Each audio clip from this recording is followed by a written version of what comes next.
오늘 말씀은 하나님을 의지하고 사십니까? 라는 제목으로 말씀을 드립니다. 여러분, 예축이라는 말 들어보셨습니까? 예축은 미리 축하하는 것을 말합니다. 미리 축하하는 것이 예축입니다.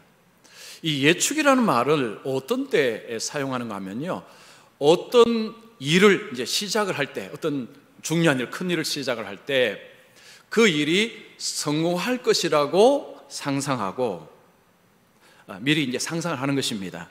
그리고 이 일을 이렇게 시작을 하는 것, 이런 의미가 바로 예축이라는 의미입니다. 일본에는 그 사법 시험을 위한 학원들이 좀 많다고 합니다. 어떤 학원은 그 학원은요, 이제 등록을 해서 공부를 시작하면 그 학원 원장이 공부하는 분들에게 처음에 요구하는 것이 있습니다. 합격 체험기를 쓰라는 것을 요구한다고 합니다. 이제 공부를 시작합니다. 시험을 친 것도 아닙니다. 공부를 이제 시작하는 사람들에게 합격 체험기를 쓰십시오 라고 요구를 한다고 합니다. 미리 합격 체험기를 이렇게 쓰게 되면 어떤 좋은 일이 일어나느냐, 이런 일이 있다고 합니다. 여러분, 공부하다 보면 슬럼프가 옵니다. 그죠? 길게 공부하면 어떤 큰 시험을 두고는 분명히 반드시 슬럼프가 옵니다. 그리고 좌절이 올 때가 있습니다. 나 이제 공부 못하겠다, 그만해야 되겠다 라고 할 때가 반드시 찾아옵니다. 그때 그게 굉장히 도움이 된다고 합니다. 동기부여하는 데는 합격 체험기를 미리 쓴 것이, 내가 합격이 되면 어떤 좋은 일이 일어날 것인가가 머릿속에 있습니다. 이것이 다시 일어서게 하는데 굉장히 도움이 된다고 합니다. 그래서 이 학원은 합격자를 굉장히 많이 배출을 하고 있다고 합니다. 여러분, 예축이라는 말은 논리적으로 따지면 이게 좀 황당한 이야기입니다. 그런데 이게 삶에 꽤 도움이 된다고 합니다. 운동선수들이 이미지 트레이닝이라는 걸 합니다. 그 이미지 트레이닝이라는 것은 본인이 어떤 게임을 하기 전에 그 게임을 미리 머릿속에서 하는 것입니다. 상상으로 하는 것입니다. 이게 이미지 트레이닝입니다. 2008년에 장미란 선수가 올림픽에서 금메달을 땄습니다.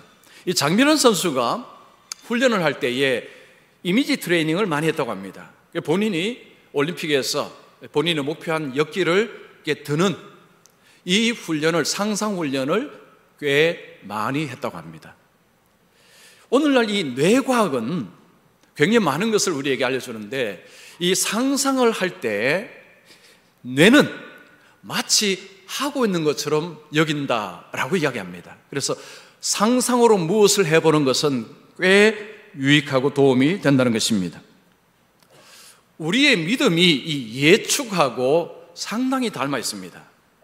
여러분, 믿음이라는 것은요, 미래지향적입니다.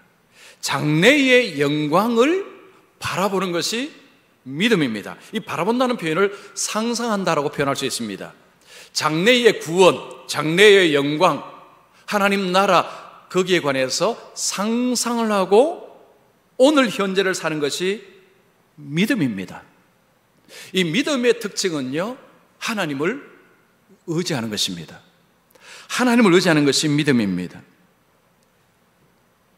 우리가 이 땅에서 하나님을 의지하는 가운데서 하나님이 주실 장래의 영광을 상상하며 살아갈 때 중간에 유혹이 오기도 하고 시험이 오기도 하고 여러 가지 어려움이 옵니다. 그런 일들을 겪을 때에 다시 일어나게 하는데, 이게 바로 믿음이 우리에게 엄청난 일을 한다는 것입니다. 자, 제가 여러분께 질문 드리겠습니다. 현재 하나님을 날마다 의지하고 사십니까? 하나님 의지하고 사십니까? 자, 그럼 그 근거가 무엇입니까? 내가 하나님을 의지하고 산다는 이 근거, 오늘 제가 그걸 말씀드리겠습니다. 오늘 본문을 통해서 두 가지 근거를 말씀드리겠습니다. 오늘 여러분, 내가 지금 하나님을 정말로 의지하고 살고 있는지 이 두 가지를 통해서 자신을 한번 보십시오. 그러면 내가 하나님을 의지하고 살고 있는지를 알 수 있습니다. 오늘 본문 우리에게 하나님을 의지한다는 것이 얼마나 우리에게 중요한 것이고 얼마나 필요한 것인가를 말씀해 주고 있습니다. 자, 먼저 첫 번째입니다. 하나님을 의지하는 자는 하나님의 말씀을 중심으로 살아간다. 하나님을 의지하는 자는 어떤 삶을 사느냐 하면 하나님의 말씀을 중심으로 살아갑니다.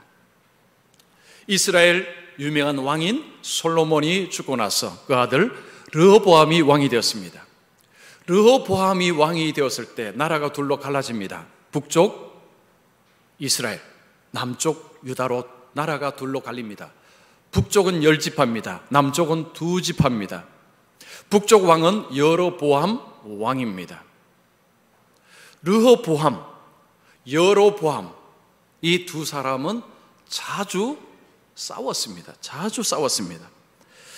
오늘 본문 앞쪽 12장 여러분 15절에 보면요, 이런 표현이 있습니다. 르호보암과 여로보암 사이에 항상 전쟁이 있으니라. 항상이라는 것은 매일 했다는 표현은 아닙니다. 자주 했다는 것입니다. 르호보암은 17년 동안 나라를 다스리고 세상을 떠났습니다. 그의 아들 아비야가 왕이 되었습니다. 아비야가 왕이 된 후에 그에게 가장 중요한 일은 전쟁하는 것이었습니다. 아버지가 아들에게 좀 좋은 거를 물려줘야 되는데 전쟁 물려주고 세상을 떠난 것입니다. 그래서 아들은 이 전쟁을 해야 됐습니다. 그런데 아버지 시대는요, 국지전이었습니다. 그런데 아들 때는 전면전이 벌어졌습니다. 전면전이 벌어졌는데 양쪽의 군사력을 보면 말이 안 됩니다. 여러분 3절 보십시오. 아비야는 싸움에 용감한 군사 40만 명을 택하여 싸움을 준비하였고 여로보암은 큰 용사 80만 명을 택하여 그와 대진한지라. 북쪽은 80만 명, 남쪽은 40만 명입니다. 2대1입니다. 그 당시에는 무기보다도 사람의 수가 더 중요합니다.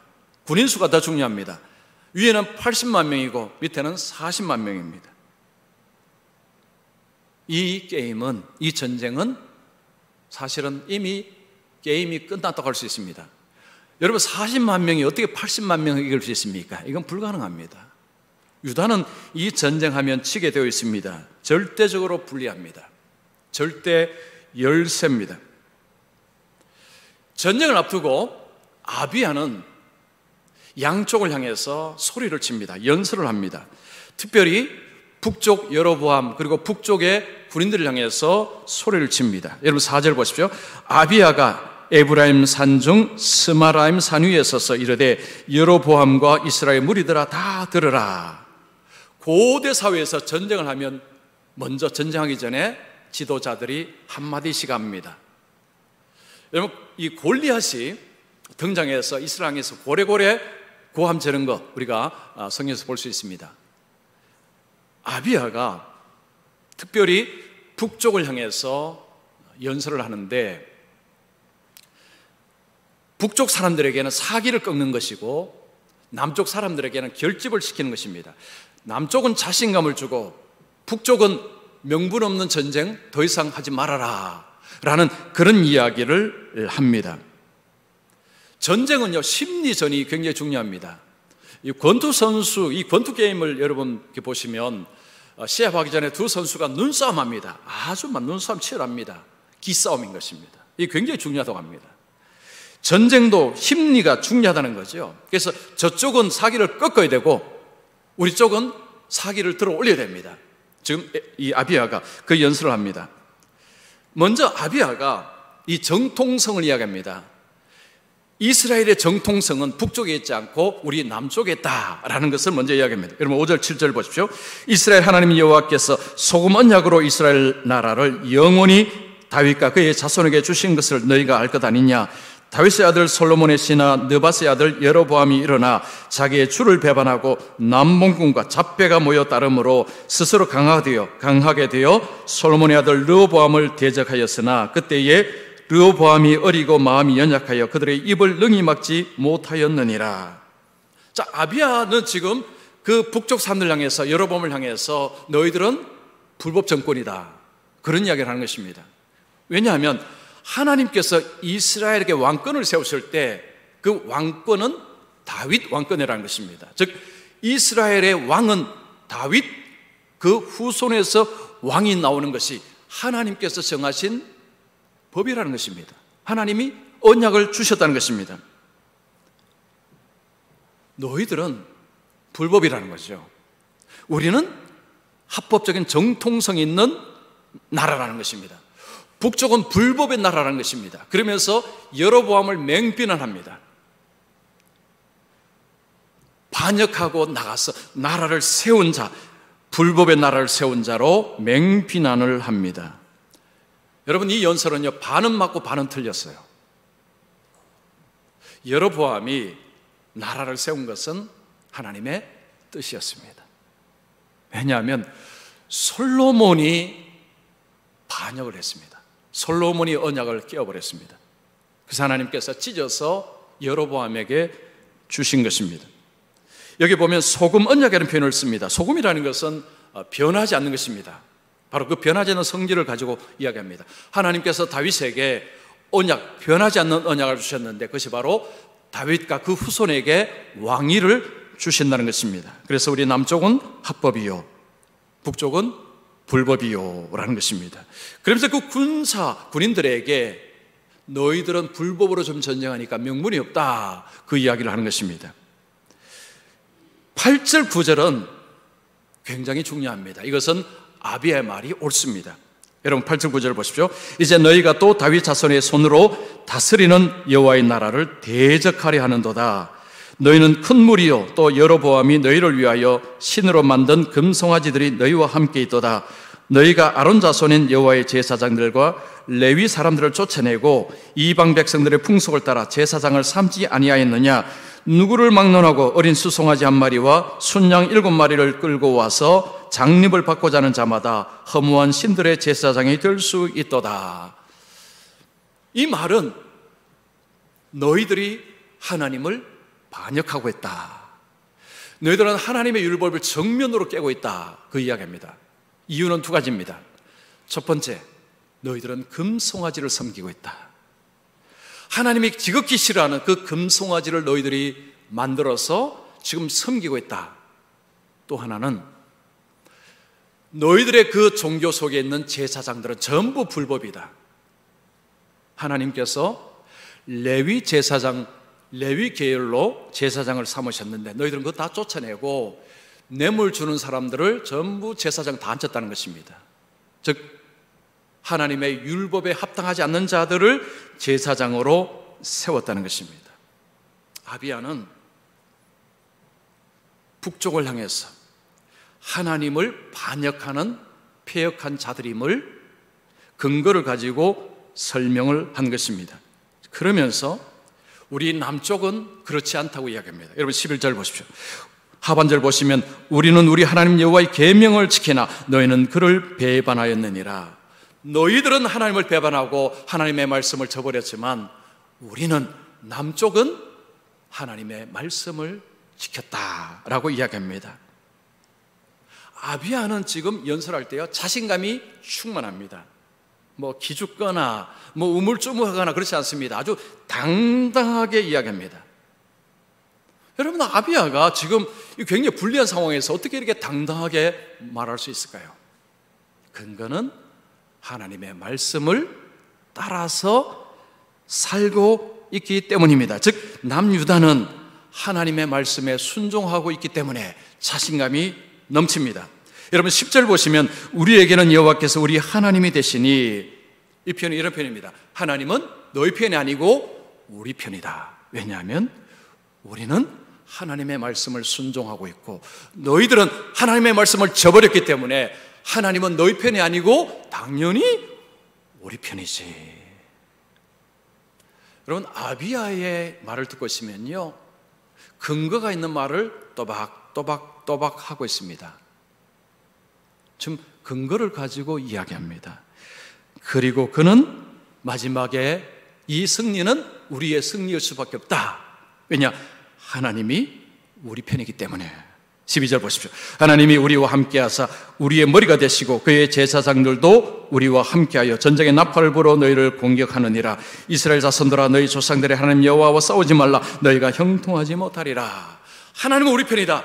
너희들은 이 싸움을 해도 너희들은 반드시 피할 것이다. 명분 없는 전쟁하지 말고 물러서라, 돌아가라 라고 하는 것입니다. 지금 객관적인 상황은 북쪽이 80만 명이고 남쪽이 40만 명입니다. 이 40만의 그 왕이 되레 좀 큰 소리를 떵떵 치고 있습니다. 북쪽 보고 너희들 물러가라. 이 전쟁은 너희들이 진다. 우리가 반드시 이긴다. 물러가라. 지금 이 말이 객관적으로 들으면요, 말도 안 되는 소리입니다. 말도 안 되는 소리입니다.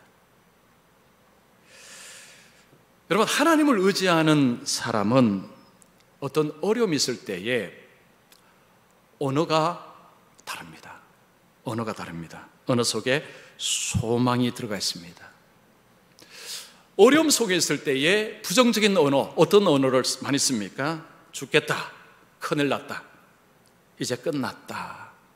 죽겠다, 큰일 났다, 이제 끝났다, 안 된다, 이런 언어를 많이 씁니다. 자, 그리스도인이 써야 되는 소망의 언어는 어떤 언어입니까?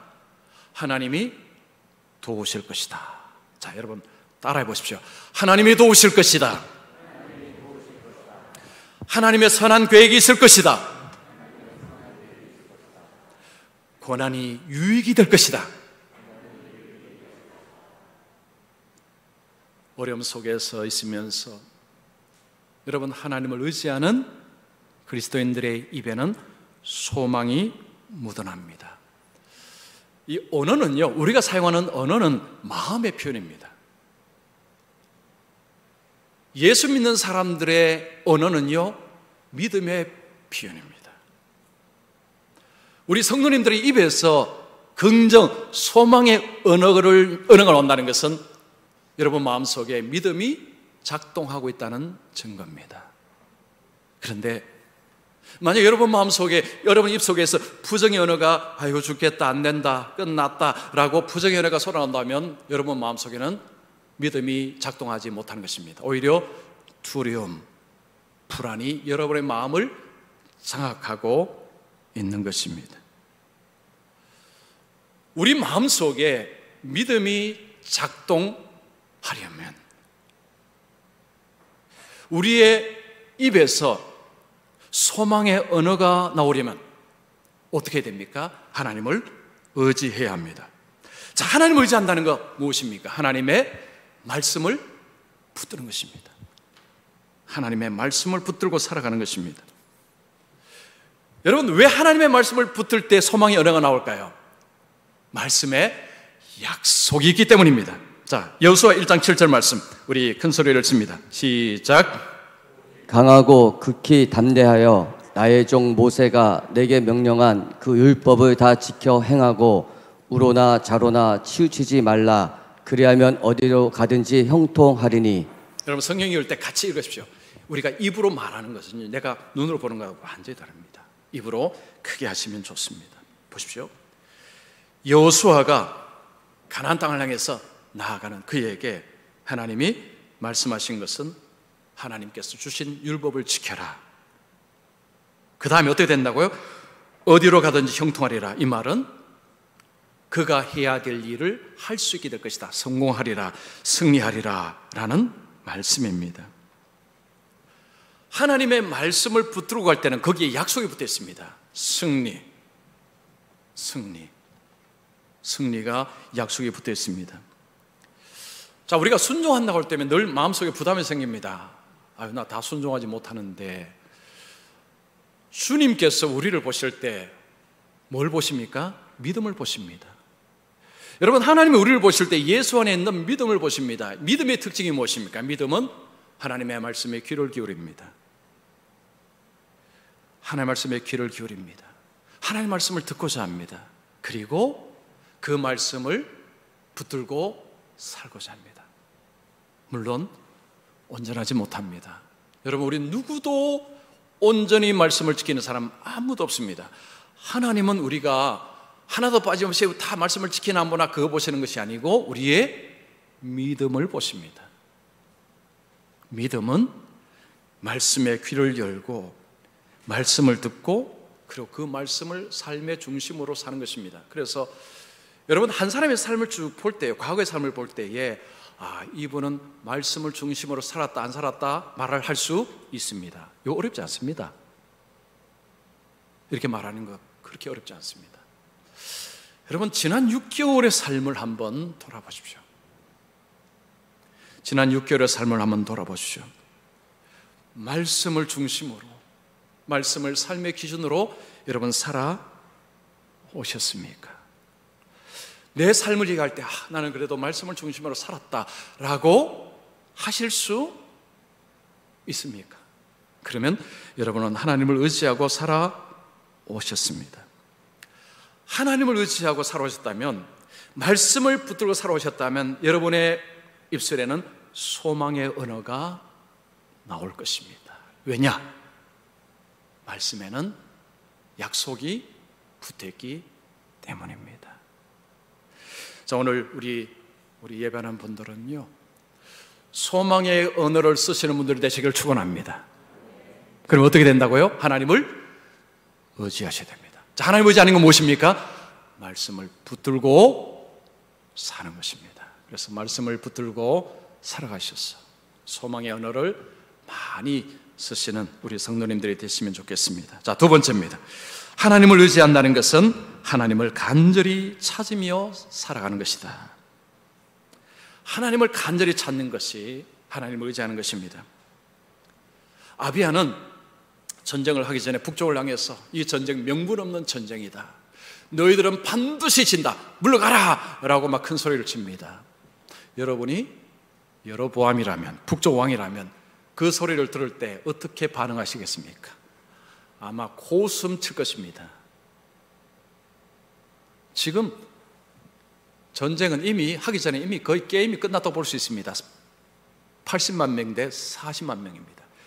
그 절대 열세에 있는 왕이 이 게임은 우리가 이긴다 하고 큰 소리 치는데, 여러분 여로보암이 그걸 듣고 있을 때요, 여러분 고숨 치지 않겠습니까? 그냥 웃어버리지 않겠습니까? 여로보암은 대꾸하지 않습니다. 바로 전쟁에 돌입합니다. 왜냐하면 전쟁하면 이긴다고 생각하기 때문입니다. 여로보암은 노련한 사람이었습니다. 전쟁을 이미 한두 번 한 게 아닙니다. 노련한 사람이고 지략가였습니다. 그래서 그냥 수로 하는 것이 아니고 전략을 가지고 합니다. 여러분 13절 보십시오. 여로보암이 유다의 뒤를 불러 복병하였으므로 그 앞에는 이스라엘 사람들이 있고 그 뒤에는 복병이 있는지라. 뒤를 이렇게 복병들이 두르도록 한 것입니다. 지금 북쪽은 80만 명입니다. 그러니까 뒤를 이렇게 복병을 둘렀으니까 유다의 군인들은요, 뒤에 그 복병을 보자마자 바로 두려움에 휩싸일 수 있는 상황입니다. 이때 유다 사람들이 뭐 하는 거 보십시오. 14절 보십시오. 유다 사람이 뒤를 돌아보고 자기 앞뒤에 적병으로 인 말미암아 여호와께 부르짖고. 지금 이 상황이 엄청난 공포를 주는 상황입니다. 유다 사람들, 유다 군인들은 하나님을 찾았습니다. 주여 주여 하고 하나님을 찾은 것입니다. 하나님을 향해서 비명을 지르기 시작합니다. 유다는요, 그냥 하나님을 향해서 주여 주여 우리를 도와주시옵소서라고만 하지 않고 또 하나 한 것이 있습니다. 말씀을 따라서 뭔가를 합니다. 뭐 합니까? 나팔을 붑니다. 14절 보시면 제사장들은 나팔을 부니라. 이것도 무슨 여기 뭐 나팔을 지금 전쟁해야 되는데 왜 나팔을 왜 불까요? 뭐 나팔 부는 게 전쟁과 무슨 상관이 있으면 나팔 불면은 그냥 뭐 갑자기 뭐 어떤 일이 벌어지는 것입니까? 이게 근거가 있습니다. 그냥 부는 게 아닙니다. 하나님의 말씀을 따라서 부은 것입니다. 자, 민수기 10장 9절. 자, 우리 같이 읽습니다. 그 소리 읽습니다. 시작. 너희 땅에서 너희가 자기를 압박하는 대적을 치러 나갈 때에는 나팔을 크게 불지니 그리하면 너희 하나님 여호와가 너희를 기억하고 너희를 너희의 대적에게서 구원하시리라. 자, 하나님께서 말씀하신 것 중에 하나가 대적을 치러 나갈 때, 전쟁할 때에 나팔을 불어라. 이건 제사장이 나팔 부는 걸 말합니다. 자, 나팔을 불면 어떤 일이 일어난다고 이야기했습니까? 여호와가 너희를 기억하고 너희를 너희 대적에게서 구원하시리라. 이 말씀을 붙잡고 이 말씀을 의지하여 남쪽 유다의 제사장들이 나팔을 푼 것입니다. 여러분, 제사장들의 나팔은요, 무기가 아닙니다. 그런데 사실은 무기입니다. 겉으로 볼 때는요, 이거 무기가 아닙니다. 그런데 무기입니다.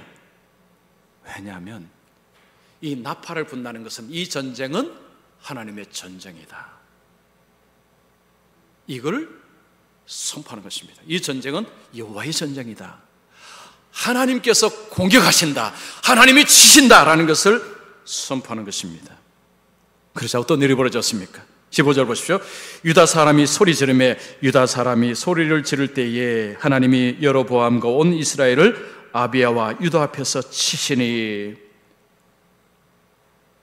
유다 사람들은 하나님을 찾고 제사장들은 나팔을 부니까 하나님께서 그들을 공격하셨습니다. 북이스라엘을 공격하셨습니다. 하나님이 치셨습니다. 그래서 이 게임은요, 순식간에 종료가 되어버렸습니다. 15절, 17절, 16, 17절 보십시오.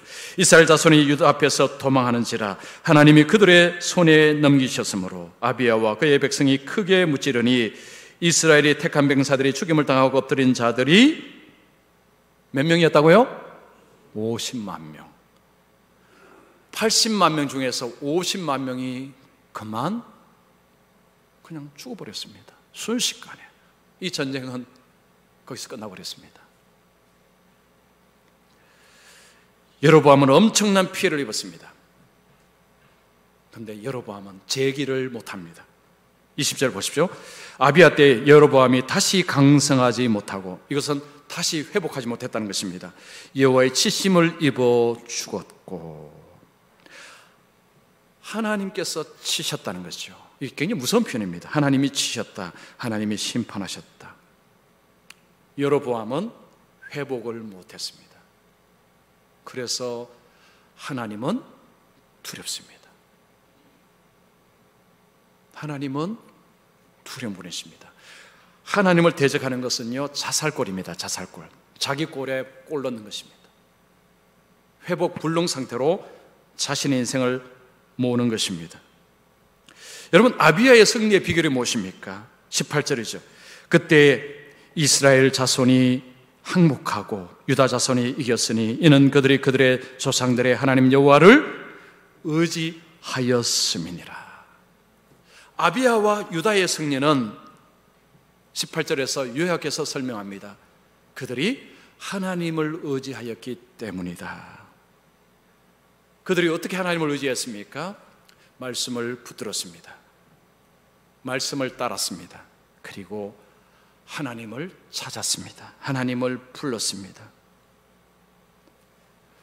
우리가 기도 열심히 해야 됩니다. 그리고 또한 말씀 붙들어야 됩니다.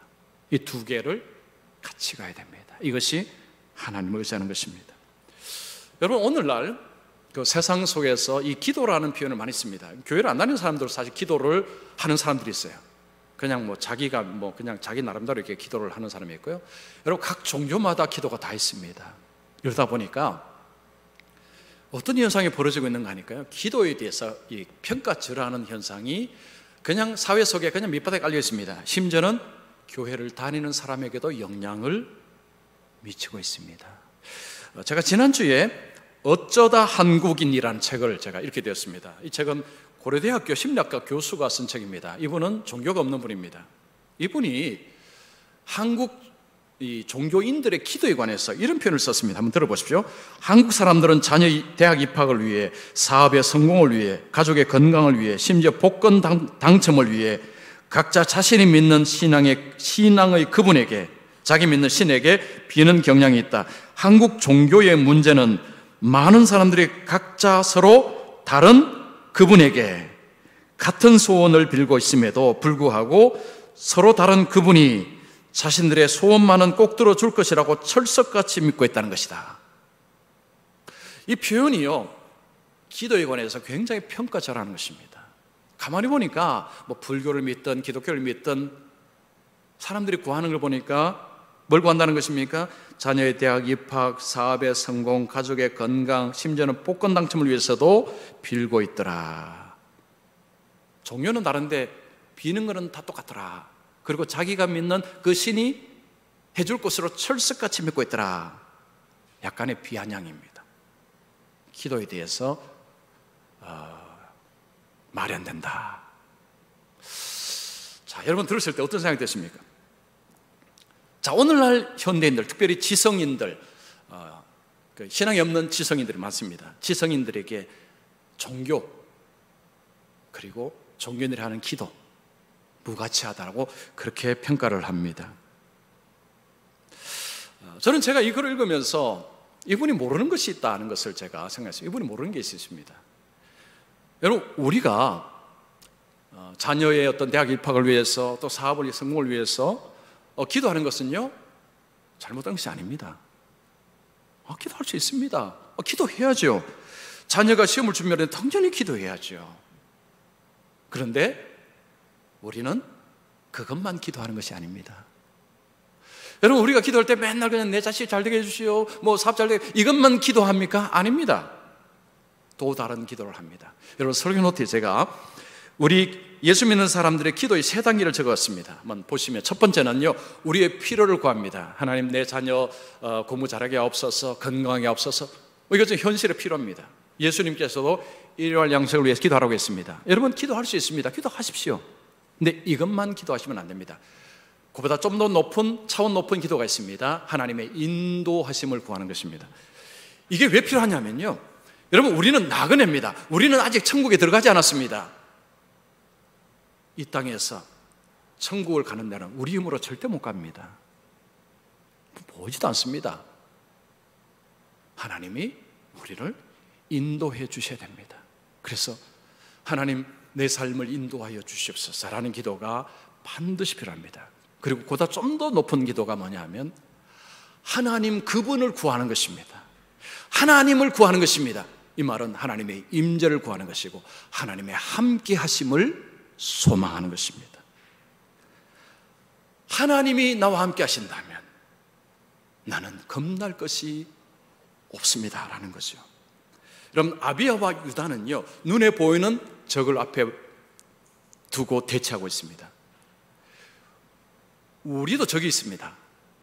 우리의 적은 눈에 안 보입니다. 그 적은 무슨 일 합니까?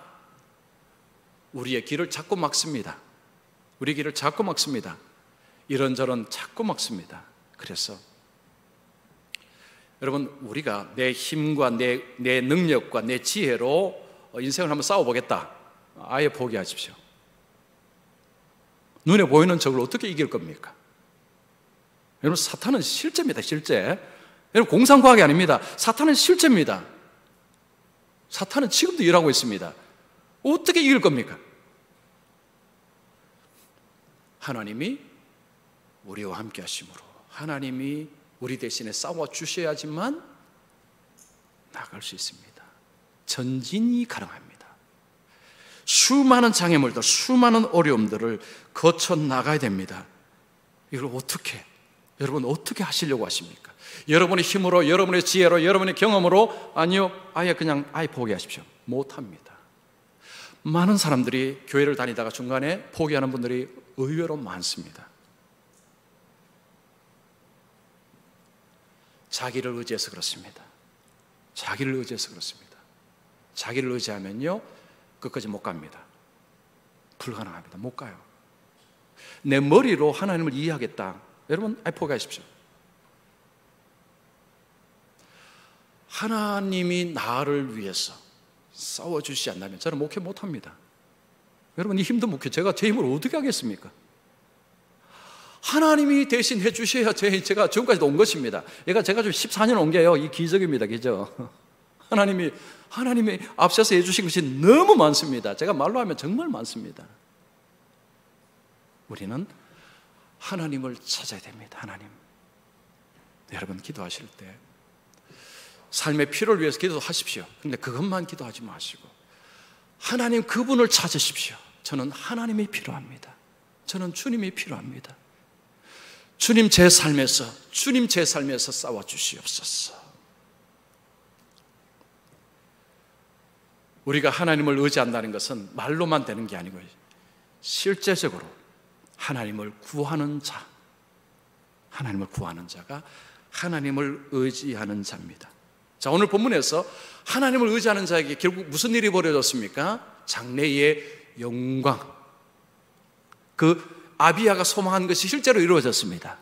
바로 이겁니다.